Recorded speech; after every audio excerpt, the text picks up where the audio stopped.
खुश नहीं हैं। हालेलुया। एक व्यक्ति का मेरे पास फोन आया कि मैं यूट्यूबर हूं बहुत बड़ा और मैं व्यूज देता हूं, अगर आपके लाइव व्यू 10,000 है तो मैं उसे 50,000 कर दूंगा। उसने एक फेक प्रॉफिट का नाम लिया, बोला ये लेते हैं क्योंकि इनके व्यूज कम थे, लेकिन उनके बंदों ने मुझे गालियां निकाली तो मुझे गुस्सा आया, इसलिए मैंने आपकी मिनिस्ट्री को कॉल किया कि वो लोग ऐसा करते हैं, आप लेना चाहते हो? मैंने कहा नहीं, मुझे जरूरत नहीं है फेक व्यूज की, मेरे अपने व्यूज बहुत हैं, जितने हैं वो जेन्युइन हैं। उसने कहा नहीं, अगर आप 10,000 पे एकदम से 22 हो जाएंगे, फिर एकदम से 32 हो जाएंगे, लोगों को मालूम नहीं होगा, लोगों को लगेगा कि आपका चैनल बड़ा है।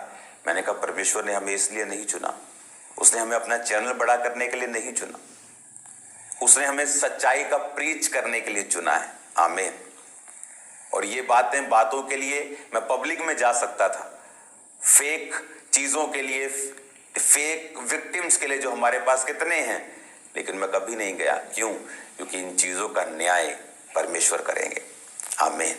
लेकिन एक चीज जो आप स्टेज के ऊपर करेंगे और आपके सामने पवित्र प्रजा है जिनको आप अब्यूज कर रहे हो, जिनके वर्ड्स में पावर है, अगर आपके वर्ड्स नेगेटिव हैं तो वो दुष्ट आत्माएं लोगों में एंटर कर सकती हैं व्यभिचार की उन शब्दों को सुन के, उनकी स्पिरिट करप्ट हो सकती है, कोई नरक का भागी बन सकता है ये सोच के कि ये चीजें वैलिड हैं।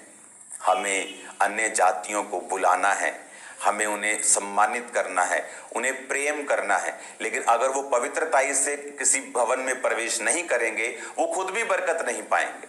उनका कसूर नहीं है, वो तो है ही अंधेरे में, आप कह लो कि वचन का मालूम उनको नहीं है, लेकिन हमें मालूम है। बाइबल कहती है तुम अंधेरे में ज्योति की संतान की तरह हो, तुम उजाले की तरह हो, तुम एक दीवट की तरह हो, तुम उजाला दिखाने वाले हो। अंधेरे का ज्योति के साथ कोई मेल जोल नहीं है। हालेलुया।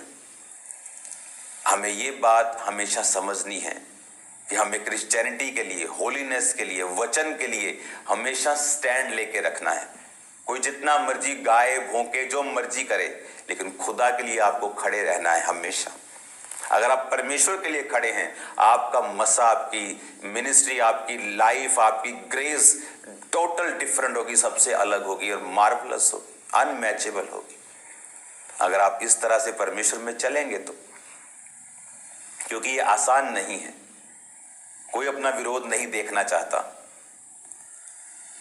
लेकिन अगर आप परमेश्वर के जन हैं तो आपको मालूम होगा जो कोई मेरा चेला खुदा ने कहा बनना चाहता है,